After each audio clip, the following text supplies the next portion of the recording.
Everyone thinks that they know a lot about asthma, but there are a lot of things that you don't know. So make sure you listen close because these things can save your life or the life of someone you love. First of all, asthma is a chronic disease. Just because you're not wheezing at the time does not mean that you don't have asthma. You must respect the disease because not only can the disease kill you, but if you don't respect it, it can take your quality of life, which is sometimes just as bad. When you have asthma, your airways narrow, which is also known as bronchoconstriction, and they also swell, which is known as inflammation. You see television commercials that illustrate this all the time. Your airways produce extra mucus and get clogged, and that's when breathing becomes most difficult.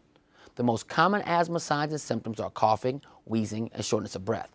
If you have severe asthma, you may be at risk of a life-threatening asthma attack.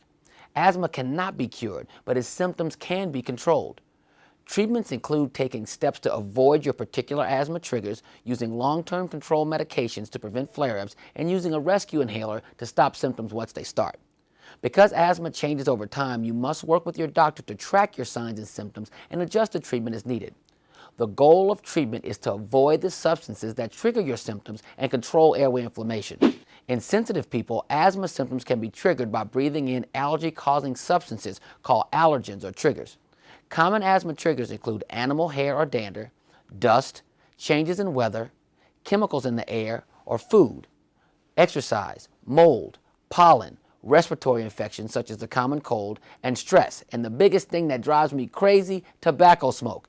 If you have asthma, you cannot smoke.